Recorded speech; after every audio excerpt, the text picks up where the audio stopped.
You've got beautiful dice. Why not have somewhere beautiful to display them?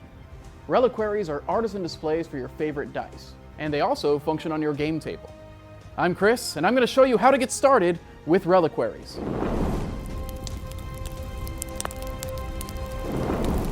Reliquaries are an exciting new product for the team here at Dwarven Forge. We wanted to provide an array of beautiful collectible art pieces that would make great gifts, would help you display all your cool gaming artifacts that you've collected over the years, and also give you some cool new gameplay opportunities.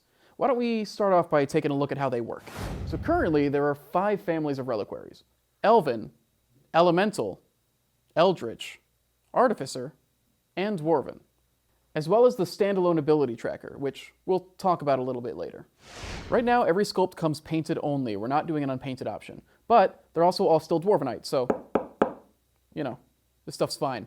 Each family of Reliquaries has 3 sculpts: the throne, a pedestal, and a hero. The thrones are the shortest, and they're made to sort of wrap around the die.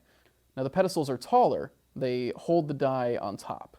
Now, the hero of each family is a large, intricate sculpt that we feel is sort of the pinnacle of the aesthetic of that family. Pedestals and thrones all have a 32mm base, even though they are different heights. The bases are the same size. The heroes all have 50mm bases, so a bit wider. You could not fit them into the other holes.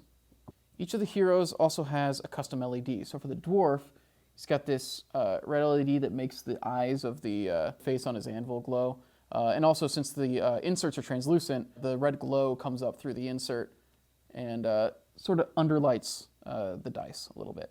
Every sculpt also has a hole sculpted into the top that can take any one of our dice inserts. We've got a number of different inserts, so let's actually take a look at what each of them do.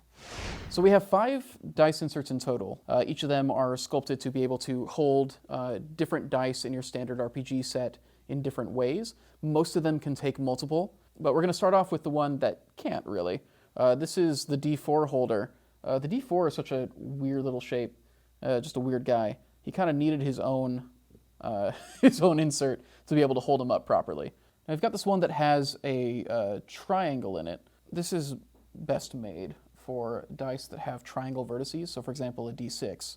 You can use this with a D6. Hold the face up at an angle like this. The D12 also has triangle vertices, so that holds it nice and securely there. Then we have this one that we kind of call a clamshell. This is particularly good for D6s and D8s. And it holds your D6 differently than that triangle holder does. You pop it in there, it holds it more kind of straight up at you. You can also take the D8 for it. It holds the D8, grabs onto those 2 flat sides, and holds it up. We've got a 5-point holder. This is really good for D20s and D100s. Holds your D20 nicely. It also will hold your D10s and D100s up straight, since D10s and D100s are basically the same thing. The last holder we have is a little unique. This is a flat die holder. It generally doesn't fit in your thrones, but it fits on most pedestals and heroes. And this is just if you want to hold a die flat for any reason. If you have oversized dice, this is really good for that. Or it's also just another way to present things. Another fun feature it has is it's actually the exact right size to snugly hold a 25mm base miniature. Outside of the dice inserts, we have one other special insert we made. We call this a stone plug insert. It's got very light little sculpted design and just a quick dry brush on it. If you don't want to have these holes on the top of your Reliquaries, you can put that in to flatten them out, make them more like terrain, but they've also got pole accessory holes in them. And that's fun, because it lets you, especially if you're using these as terrain, you take the Raven Orb here.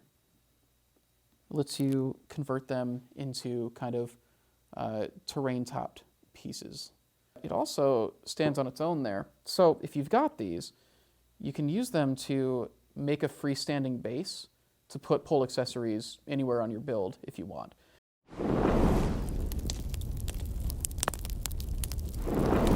The ultimate dice display is the 7-die array set. This comes with 7 sculpts from the same family: a hero, 2 pedestals, 4 thrones, and enough die inserts to hold the full 7 dice that come in an RPG set.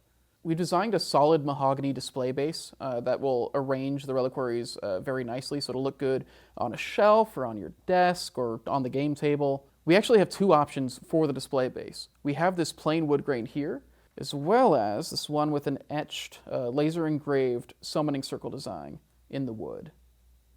Each of these sockets actually has metal underneath the felt so that the anchor magnets on the bottom of the piece will stick to it. If you jostle the table, the dice aren't magnetized in, but the sculpts are fine. The hero socket has a charging port on it. This is for the rechargeable battery inside the hero. You got it right there. If you leave it plugged in, not only will it charge your battery, you can actually leave it just glowing on the display base if you want. Although, just to be safe, we wouldn't recommend leaving it on 24/7. However, you don't need a full 7-die array to do a nice display. If you want to display even just one hero, every hero that you buy in a trio or as a solo will come with one of these hero charging bases. If we drop our hero onto it and plug it in, you can just have one nice little hero on your shelf or your desk or something, glowing for you.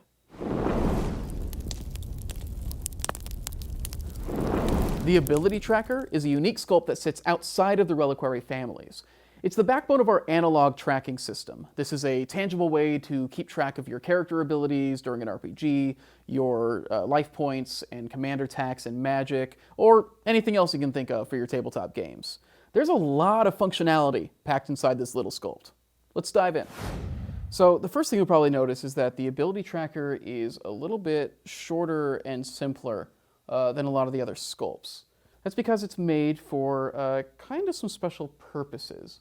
This is conveniently the exact same height as dungeon elevation. You can actually use these as decorative pillars holding up like second floors of dungeons and stuff like that. The top bowl actually has a cut in it that makes it similar to the clamshell dice insert, which means that if you drop a d6 in, it actually holds it very naturally at this angle. Each one actually comes with this custom Dracona D6 from Die Hard Dice. It's got the same size base as the thrones and pedestals, but aesthetically, it was designed to work with 2 bases, essentially.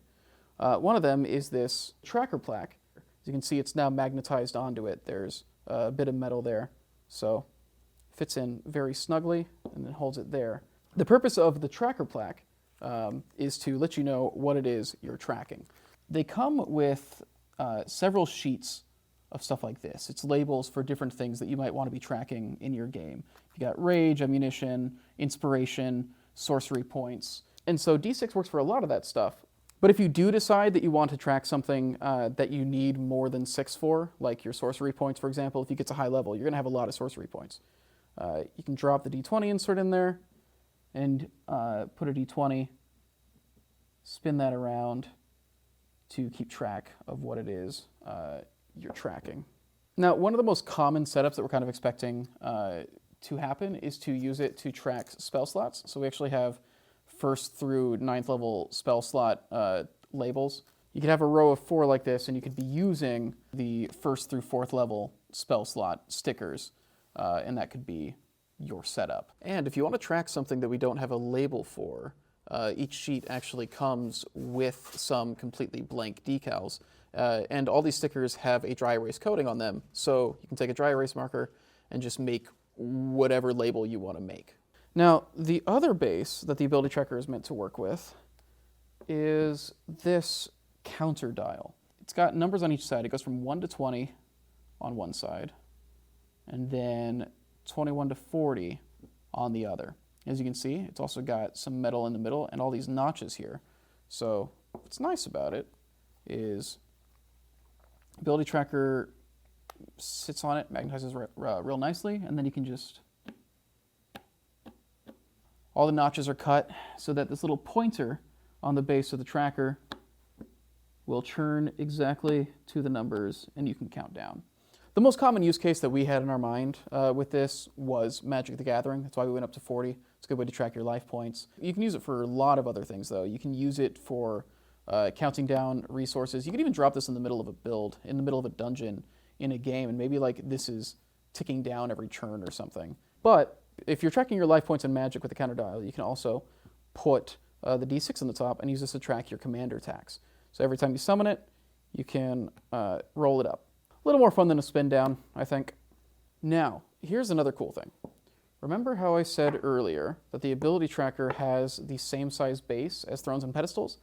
That means that technically, all of our thrones and pedestals are also compatible with these bases.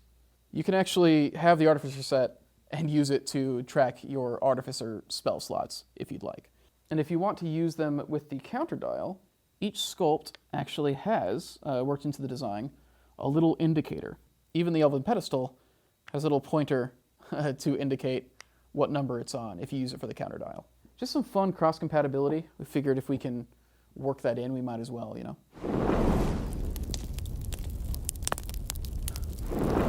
While Reliquaries are primarily intended to be dice displays, we also made sure they would have a lot of functionality on your game table as well, whether as terrain, creatures, or even spell effects. We've come up with a lot of creative ways to use them to jazz up a build, but I'm sure that there's a ton of other use cases that we haven't even thought of that you'll discover. Let's look at a few examples.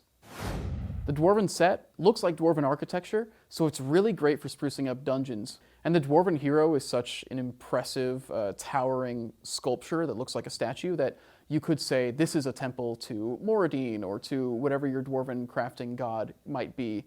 It just really makes it feel like a Dwarven palace. The Elven set was made to go with the runes that we made in Wildlands. They really feel at home in forests and swamps.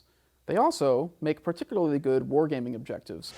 The Elemental family doesn't look like terrain at all, but they all feel perfectly at home as spell effects or creatures. You could absolutely have the Elemental hero be an aspect of a phoenix that's been summoned. The Artificer sculpts are pretty flexible. So you could, for example, put them on top of some castle walls as defense mechanisms, or you could put them in caverns as some sort of remnant of past civilization or alien species, depending on what you're playing. They also make very good objectives and interactable objects in the middle of combat for your party to run up and use. And the Eldritch sculpts make the most sense as being a creature, or at least creature-related. Having the pedestals strewn around a dungeon build, for example, can make it look like this creature is bursting through and taking over this entire space. And the Eldritch hero can very easily be an aspect of an evil god. That's everything you need to know about Reliquaries. We're so excited to have these in the store and on your shelves. If you have any further questions, please feel free to head over to the forums or the Discord, where we have an active community of gamers who love helping new people. And, if we end up making some more of these in the future, why don't you let us know in the comments what sorts of families you'd like to see.